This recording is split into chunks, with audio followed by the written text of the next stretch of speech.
Module 3 is the last of the modules for Physics 203, College Physics 2. Collectively, the last set of chapters cover the two remaining competencies for the course.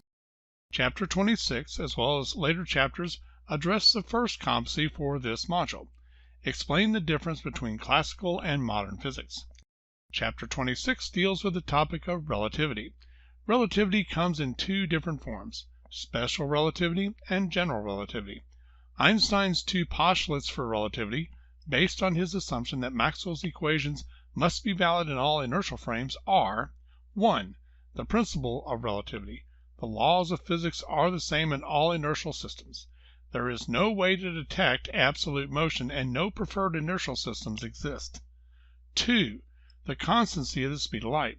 Observers in all inertial systems measure the same value for the speed of light in a vacuum. General relativity falls beyond the scope of this course and would give new insight into the nature of gravity, different from the description of classical physics. Special relativity has its own differences with classical physics and includes topics such as length contraction, time dilation, a different take on the relative velocities than in classical physics, momentum, energy, and specifically kinetic energy.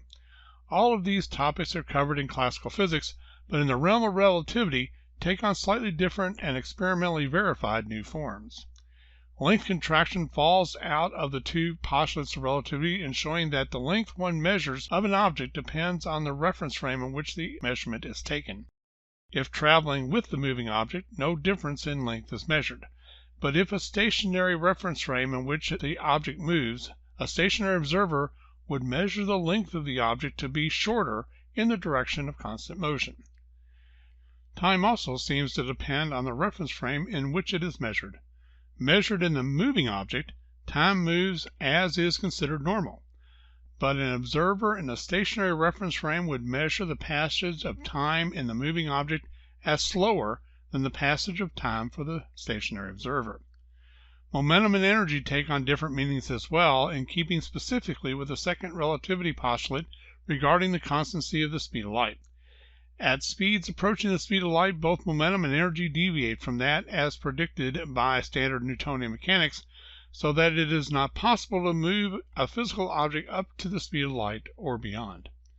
Chapter 27 continues to demonstrate differences between classical physics and modern physics, introducing quantum mechanics, the physics that operates at the atomic and subatomic levels.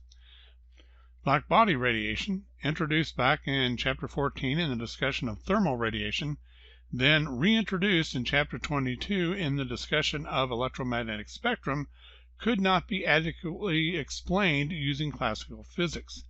An explanation only became possible with the introduction of quantized energy by Max Planck. He found a mathematical expression that fit the experimental radiation curves, once again highlighting differences between classical and modern physics. Einstein took his idea and applied it to the photoelectric effect, explaining why only frequencies above a certain value can make a complete circuit. His Nobel Prize came from this explanation, despite all the work he did with relativity. This led to a different consideration of light.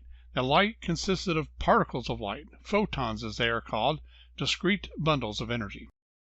Spectroscopy was another area where classical physics failed to offer an explanation. With the discreteness of energy, Niels Bohr was able to come up with a rudimentary model of the atom, specifically the hydrogen atom.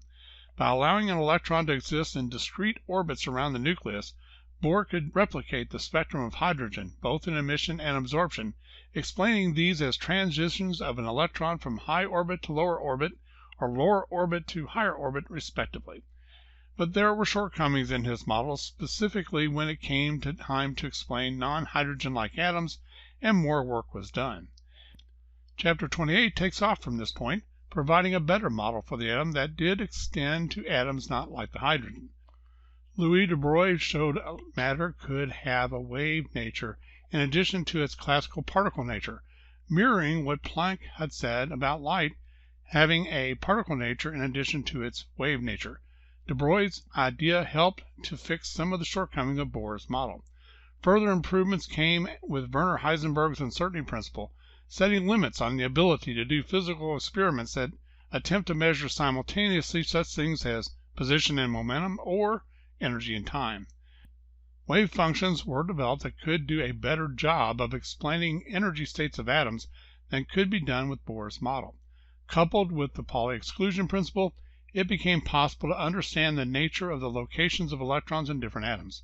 Many modern pieces of equipment, such as electron microscopes to lasers, came from these explanations of atomic structure. Chapter 29 and 30 deal more with the nucleus of the atom. Not only do they address competency 1 of this module, but also the second competency, solve problems in nuclear half-life and radioactive decay, and explain the principles of nuclear decay. Chapter 29 introduces different decay processes as well as the size and binding energy of nuclei. We find that radioactivity occurs in the nuclei of atoms for which the binding energy is not capable of keeping the atom stable. Particles or energy must be ejected to reach a more stable configuration. In several of these cases, a different nucleus comes about, while in the fourth, a more stable, less energetic version of the current nucleus is formed. For a collection of radioactive nuclei, this is not an all or none situation.